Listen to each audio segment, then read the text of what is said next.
Hi, welcome to the Literature Lounge, which is literally and totally dedicated to authors who write books that make great films and conversation starters. So let's just talk books.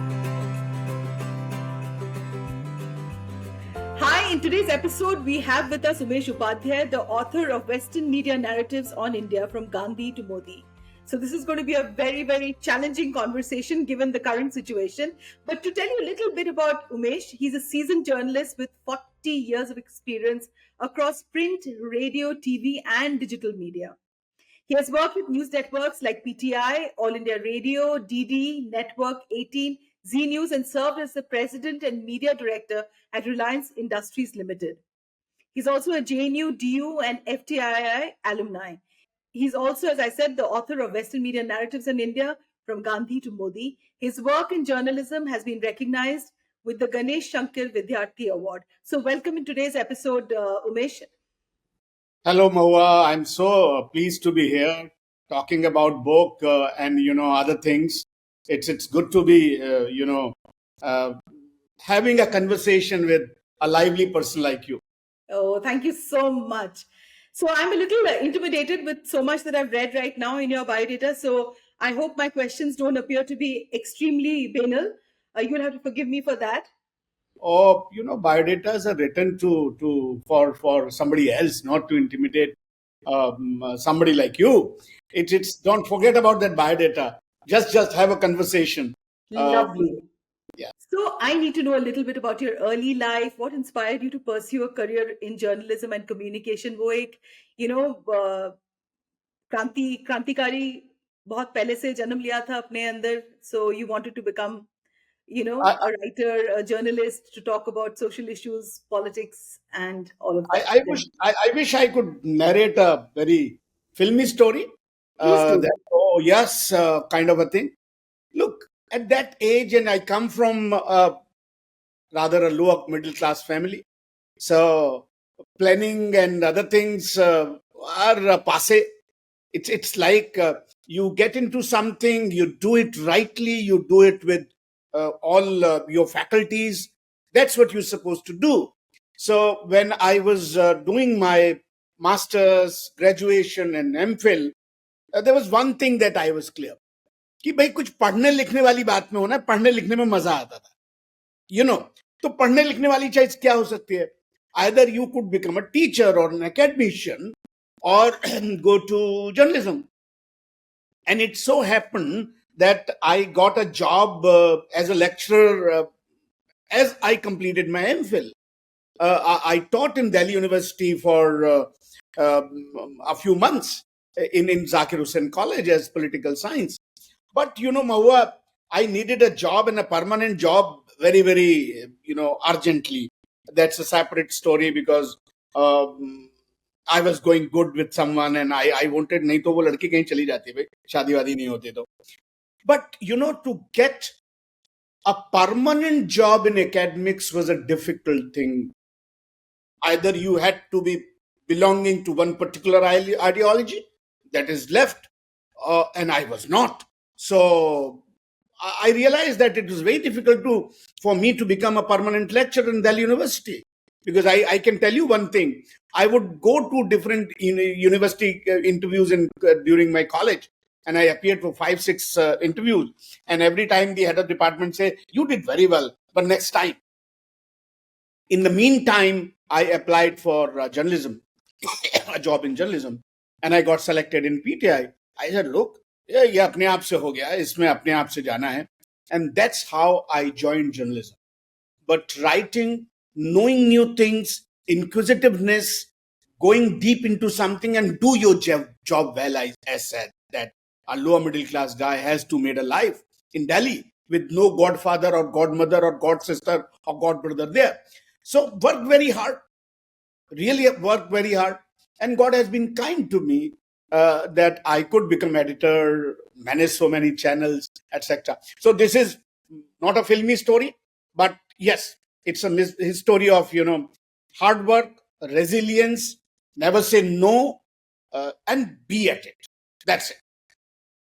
So at home, when you told them that you want to pursue journalism and into academics, because in most homes they want their boys to become doctors, engineers, and those are the kind of professions that that everybody understands. What was it like? Oh, it's a funny story, I'll tell you. A real funny story. And at that time, in 82, it's a question of 82, I also applied for a job in, I mean, you keep on applying for jobs. Okay. I applied for a job in Air Force, and I was selected as a pilot officer. 52nd batch of Indian Air Force pilot officers. And but I was pursuing my studies, so I thought that I shouldn't go, and I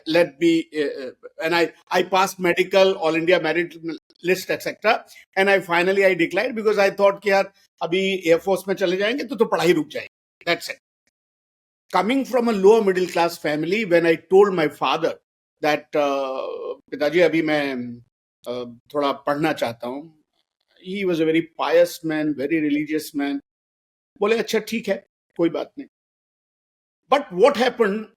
I got a job later on in PTI 4 years later in 85, 3 years later.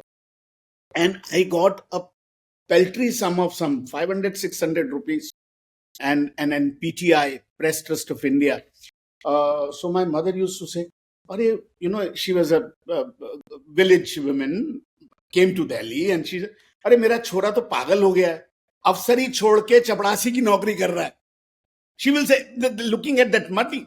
And I'll tell you a funny incident about I joined PTI. So, at that time, ऐसा ही होता था ना कि आपकी नौकरी लग गई तो कोई रिश्तेदार आपके लिए रिश्ता लेकर आते थे. And one fine day, somebody came with my reference of my mom, and my mom was there, and they said, "अच्छा, क्या करते हो बेटा?" I said, "PTI में हूँ." So he said, "PTI? Oh, physical training instructor. तो PT कराते हो?" I was thinking that I was a journalist and all that, and he said that, "अच्छा PT कराते हो?" I laughed at that and told my mom, "अरे ऐसे आदमी को फिर मत बुलाइएगा मेरे लिए." So, so life is like that. Life is like that. And then I got chance to marry my, the chosen one. And then she, and luckily, she went into Air Force. She was in Air Force, and I was in journalist, as a journalist.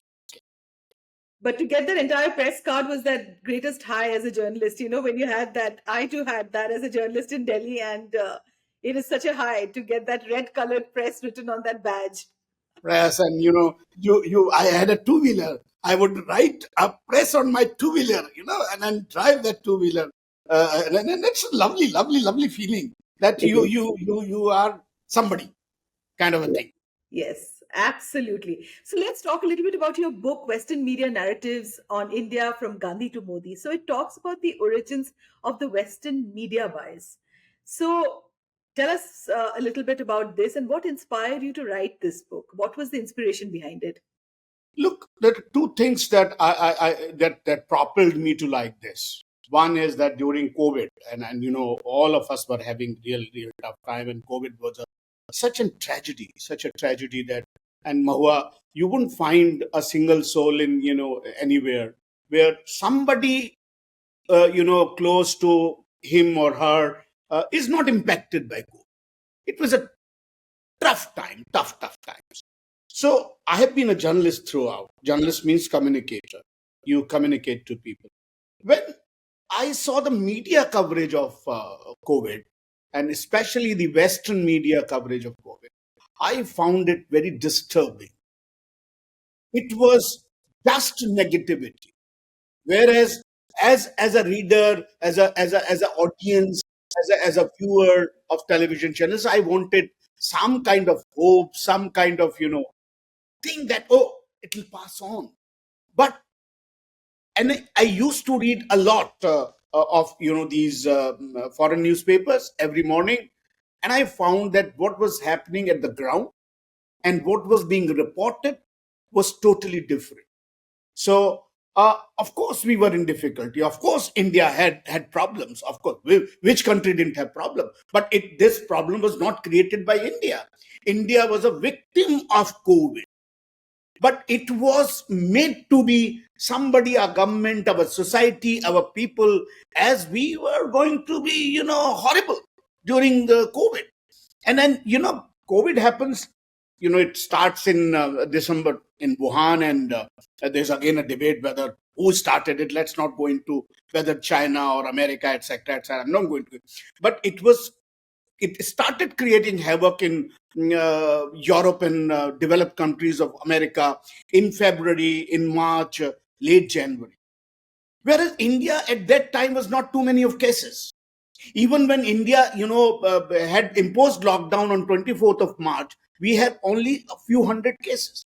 But if you see commentary in the last week of March, it very tacitly, very smartly, they will put like this: oh, now it is devastating, having devastating effects in the developed world. What will happen if it comes to India? Poor countries like India. And they will invariably, by habit, bring about Spanish flu of 1918, famine of 1943. तो आप हमें डरा रहे थे क्या? आप क्या कहना चाह रहे थे? क्या करोड़ों लोग मारे गए थे, ऐसे ही लोग मारे जाएंगे? और यू आर विशिंग कितने लोग मारे जाएं? So reports after report, I felt, no, this is not done. Then I, starting researching, I started read. It took me around 3 years to read. I went into the history. I saw everything. Then I realized that COVID is just a bahana. It was an excuse. As Nehru used to say, Jawaharlal Nehru, that it is during the crisis situations that the role of media becomes very, very important. And he said that, and he said that about the foreign media. And I'm quoting Jawaharlal Nehru, that they do a lot of, nonsense during that time. This is not his words, mine. But, and as I read, they did it with Nehru, they did it with Gandhi, they did it with Ambedkar. Sardar Patel was, marked as a villain, painted as a villain. I bring it out in my book. Indira Gandhi. And so Modi is in our present. So that propelled me that I should investigate it as a researcher, as an academician, with proper citations, with proper research. And that's why I took about 2.5, 3 years to complete this research project. So, Umesh, tell me a little bit about this bias. I mean, it obviously impacts the global image for India and also the relations with other countries. So, please throw some light on this. Look, this bias is basically, if you look at the media, the genesis of media, and I say it in my book, media is a product of the entire enterprise of imperialism. It is not some independent body. ये तो पैदा ही imperialism को आगे बढ़ाने के लिए हुआ, और इंपीरियलिज्म के दो ऑब्जेक्टिव्स थे. One was money, spices and Christians, as Vasco da Gama said that they came to India to see Christians and spices. So these twin objectives of imperialism has continued. Imperialism has changed its colors. It's after Second World War, it was no more possible to have a subjugate lands by force, though there were some countries who got independence in 60s and 70s. I start with Suriname, which got independent in 1975, Latin American country. But most of the Latin America, Africa, and Asia was liberated, or liberated within commas, during after the Second World War. But imperialism by different methods has continued. It is continuing even today. And Western media, their media is a very important instrument to propagate certain worldview, create certain narrative about these societies. And the narrative is that we are not, cultured. We are unadministrable about India. This is a Churchillian view of India. We will fall apart if Britishers were not there, and that continues even today. They think that it's their right, and I quote Dr. S. Jaishankar, he said recently that the Western media thinks that they are a party to India, party to Indian elections. They will like to interfere in Indian elections, as they did during the COVID. So that narrative continues. It is continuing even today. So obviously, from Gandhi to Modi, the portrayal of the Indian leaders have evolved in Western media. I mean, it's not the same like before. So how much of this bias do you think has been influenced by political factors? It is by political factor. If you mean by political factor is this, as I says that because it's a project, imperialism is a project which was created. Now neo-imperialism or the colonization of minds and is an issue. Now what is that? Why it is being done? The question is that अरे उसका कोई मतलब तो होगा ना, किस लिए कर रहे हैं? So the Anglo-Saxon world created a structure in the world power, international power structure, that is tilted towards them. They control all the money instruments, they control the political, they control the UNO, etc., etc.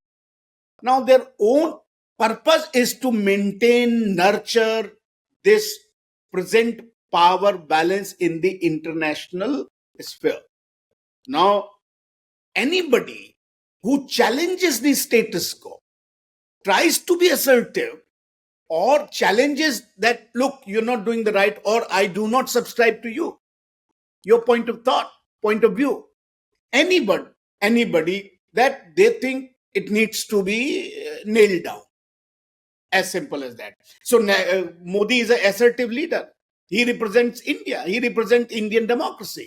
So Modi has to be, somehow brought to the terms so that he does not able to impact the present power balance. Look at the in practical terms.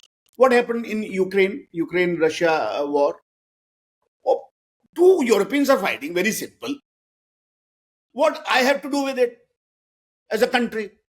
So when I decide to buy some cheap oil, I mean we are 140 crore people. हमको सस्ता तेल चाहिए. आप दो यूरोपीय देश लड़ रहे हो, आपकी प्रॉब्लम्स होंगी, ऑलराइट. बट मैं अगर सस्ता तेल लेना चाहता हूं, you will object to me. You will start asking, Western media, start asking moral, ethical questions. What? Oh, history will judge India where it was standing in this war. Oh, you two are fighting. I'm just trying to save my people from the impact of this war.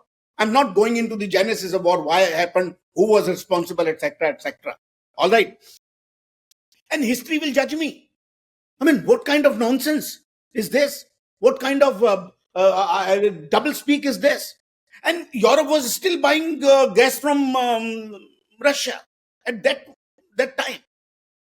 अरे भाई, 200 साल तक आपने हमको लूटा, पूरी दुनिया को लूटा. You made money, you made yourself developed. History has not judged you. You on the always right side of the history. You are asking me as a country that history will judge me. You will give me bhashan, all those gyan. I think that's a problem. And Western media must understand that it should not become a party. It should remain independent. But it is not an independent watchdog. Its job is to, safeguard Western interests. So, what is that one key message that you'd like to leave with the readers of your book? I'm a very proud Indian. As a proud Indian, which I have a very, deep sense of gratitude to my civilization, to what I am, to all of us are. We had a tough time in last couple of 100 years or more, but we are trying to stand on our own. We are trying to be saying to the world, look, we matter. We are there. We are an old civilization. So now what is the job that me, you and readers can do? Don't take anything coming from the West as the gospel truth. Examine it, research it, go deep into it. Don't think that anything that comes is the ultimate truth. ज्ञान का भंडार, सत्य वहीं से आ रहा है, इसमें पढ़ने की जरूरत नहीं है. Question it, doubt it, debate it, go deep into it, and then you will realize that आप छोटे नहीं हैं, आप कम नहीं हैं. And I'm not comparing my civilization with somebody else's civilization. They may be good, they're good, but don't look down upon at me. And that's the job of every Indian, whichever political thought it may belong to. Doesn't matter. Right, left, center, no political ideology, doesn't matter.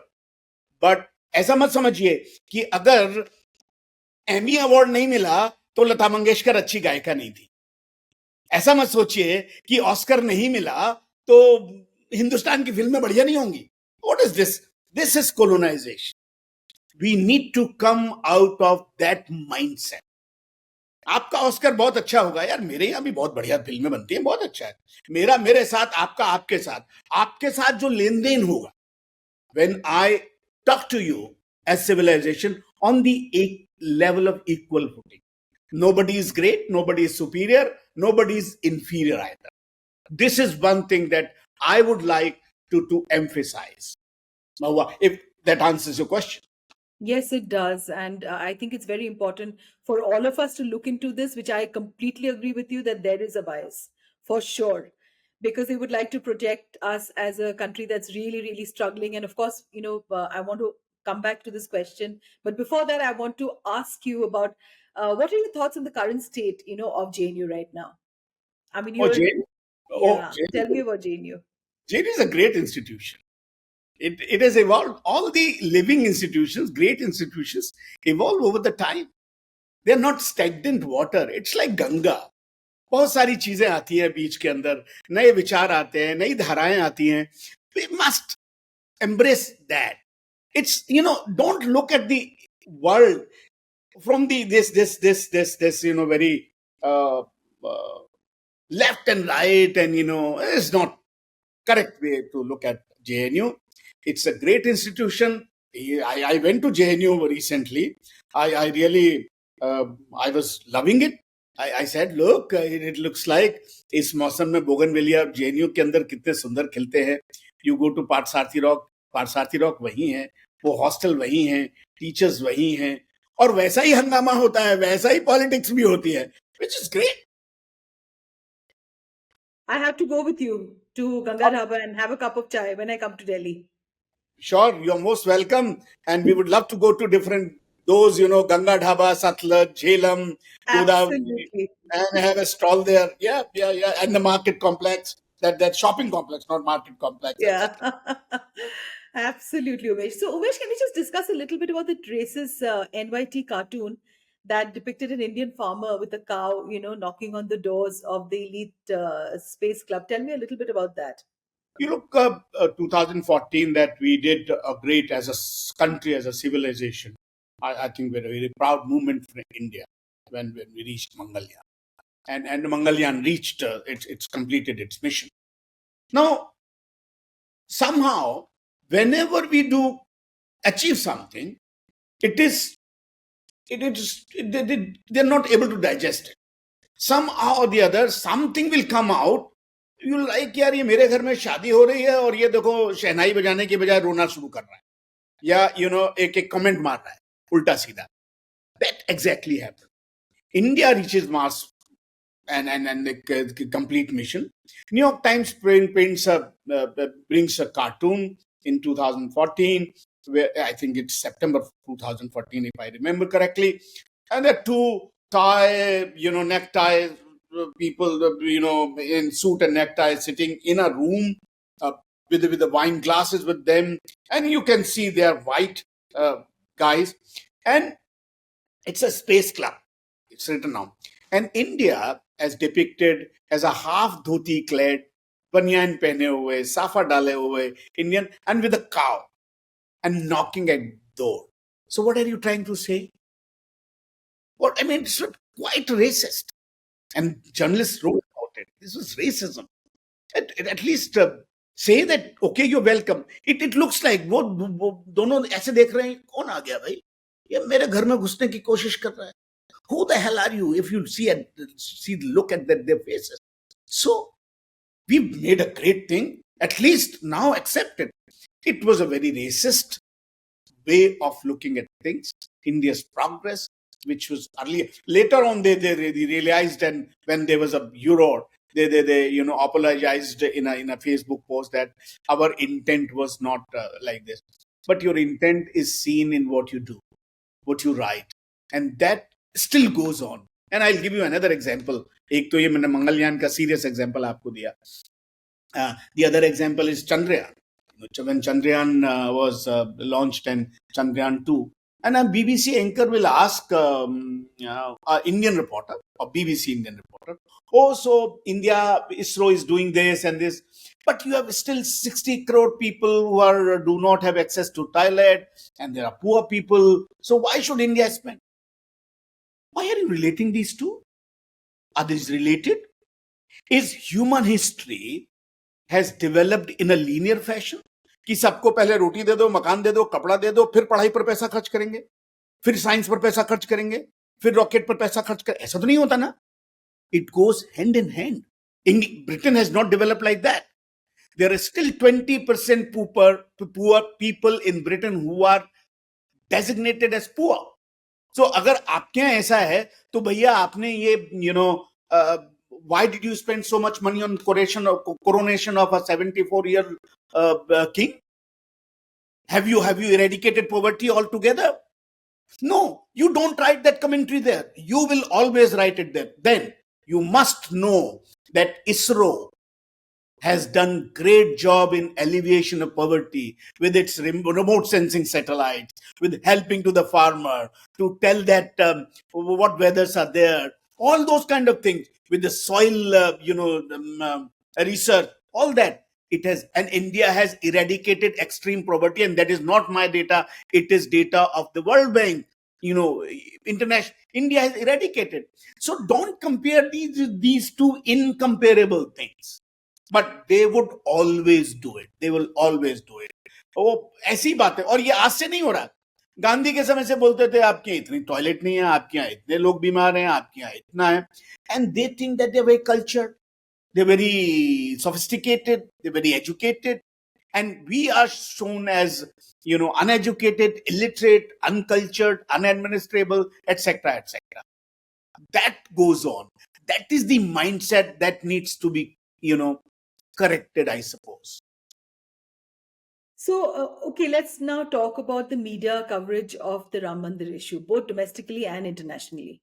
And in your opinion, how do you think this coverage influenced public perception about the entire issue, about the kind of money that was spent, and making this such a huge affair? What do you think about it? Look, I don't cover this in my book, but it was a proud moment for crores of Indians. One, if it is a proud movement, then I think that atmosphere, that feeling should have come. Still, I see that there's a misreporting, half truths in Western media, for example. They will write a disputed structure was raised. My question is, if the Supreme Court of India, courts of India have given a judgment, they have settled the issue, who are you to now create these points that there was a problem? There was a problem. It has been solved by the society. Everybody has accepted it. So you don't believe in Supreme Court. You don't believe in Indian system. You would always, try to bring the issue which divides people, which I'm not saying that India does not have fault lines. We are a large society, working fault lines only, but don't make it divisions, which they tried to do. I think it was a proud moment. I was there on 22nd of January. I felt very good that Ayodhya, the Ram Janmabhoomi, where Ram was supposed to be born. That's what Hindu thinks, what Sanatani think. And then it was their center of their astha. I think Indian media did good coverage, but Western media again went into their old tricks at that time, I would say. So, how do you think that Indian media can really play, in shaping this entire narrative of how the Western media views us or writes about us? What is it that they can do? The problem is we need to tackle that problem. The problem is that Western media has very minuscule presence in India. So fundamentally, technically, it shouldn't bother us. But they have a disproportionate influence and impact on things. Why it is one? Because of our mindsets. जो लोग important है decision makers हैं उनको लगता है कि वहां छप गया तो बहुत बढ़िया है. It is cited in academic things. It is taken in history. To, you know, whatever appears there gets printed in Indian languages also as a proof that it was correct. And if you allow me, I can cite one example here. For example, one newspaper, Los Angeles Times, wrote that Gandhi was. That's how Gandhi comes to this entire book. Gandhi was also down with the Spanish flu in 1918. It wrote based on some interview. Now, if Gandhi was down with Spanish flu or not, it was very easy. Gandhi is a very well documented person. उनके किताब हैं, उनकी लेख हैं, उनकी autobiography है. Kindly checked his autobiography. You would have got answer. Gandhi was actually ill in 1918 August, but it was not Spanish flu. It was dysentery, a case of dysentery. He writes it. He narrates that. Nobody bothered to check. And everybody, Los Angeles Times wrote, and then Gulf News picked it up from here, and the headline was, had Gandhi died of Spanish flu, what would happen to India's freedom movement? And then it came to India. BBC did a story. Then Indians, Hindi, Urdu, Punjabi, every story, every newspaper started writing a story. What Gandhi ate during Spanish flu, what Gandhi did, bakri ke doodh se kya hua, all those kind of, gossip. This is how a small story, a small half-truth becomes a bigger, false information. And then this is how the ecosystem works. You ask me, what can Indian newspapers do and Indian media? Again, check reference. It is about your country. It is about your leader. It is about Mahatma Gandhi. It is about Modi. It is about Indira Gandhi. Check it. There are sources available. ऐसा नहीं है कि उसने लिखा, BBC ने लिखा है तो महान है, उसको वैसे का वैसा छापा. Check it. Raise questions. जैसे वो रोज सवाल पूछते हैं हमारे बारे में, ऐसे ही आपको हर समय सवाल पूछना चाहिए. अब सही है तो छापिए भाई, इसमें क्या दिक्कत है? Everybody is free. But just don't, copy paste. Control C, Control V. Control C, Control V. That's what we do on computer. And put masala on it. And then print it. I think Indian media is a very vibrant media. Indian press is free press. Doing great jobs. I think on this, they need to be a bit cautious. वो उनके सारे कूड़े को यहाँ नहीं फैलाने का देश के अंदर. थोड़ा देख लेना ये कूड़ा क्या है. Umesh, tell me, what are your other future projects? I said I am a proud Indian. I'm very proud of this civilization. This civilization has a checkered past. It has some troubles also. In last few hundred years, we had a problem. We were subjugated, we were colonized, but still, within 70 years, we are, challenging the world with the size of our economy, the size of our IT industry, etc., etc. Don't look it in terms of Modi government or A government, B part, ये इस party का सरकार है, उस party का सरकार है, इस पर मत देखिए. India is a civilization. So I think I need to read this a bit. उस पर काम करना. इस पूरे, मान लो हम ये इसको ऐसा मानते हैं, you are asking my project, which it's in my mind. During these 500 years, they were difficult times. तो ऐसे कौन लोग थे जिन्होंने उस ब्लैक टाइम में, मुश्किल वाले टाइम में दिए को जला के रखा, हमको आइडियाज दिए, हमको कैसे as a civilization, as a thought process जिंदा रखा. I think that's a study that I would like to do. And there are so many of great Indians, from Tulsidas to Ambedkar, to Raja Ram Mohan Rai, to a Savarkar or a Dayanand Saraswati or a Mahatma Gandhi, all of them, जैसे हम मकान बनाते हैं ना, civilisation के thought process पर एक ईंट के ऊपर दूसरी ईंट रखते चले गए. हो क्या गया है कि हम लोग ये सोचते हैं ये तो ऐसा था, वो तो वैसा था. हम लोगों को बॉक्स करना चाहते हैं. Everybody at that particular time, or Rabindranath Tagore, I've listed a few names, they're in 50. I think we should read them from this angle, that how did those, during those dark times, dark ages, there were sages who kept that hope alive of that great civilization. I would like to work on that. Maybe some years later, I would be like to writing this and bringing about that facet. Thank you so much for being on today's episode, Umesh. It has been an absolute honor to talk to you, and I've enjoyed this conversation thoroughly. And we wish you all lots and lots of luck for all your future projects, and we look forward to the next book. And thank you so much for being here with me today. Thank you. I enjoyed it very much, and I hope the viewers also will find it interesting, and keep on doing these podcasts, and hopefully I'll be able to write in the book and be again come to you. But before that, we have to go to JNU. 100%. वो चाय बाकी है, साथ में बैठ के चाय पियेंगे गंगा ढाबा में. And thank you so much, Umesh. Okay, thank you. Thank you for tuning into the Literature Lounge, which is an all-year-round dual literature festival dedicated to writers across the globe. You can get in touch with us via LinkedIn or DM us at our Instagram page, The Mohua Show. Or you can also email us at hello@themohuashow.com to discuss your books and also meet authors you haven't yet met at the Literature Lounge.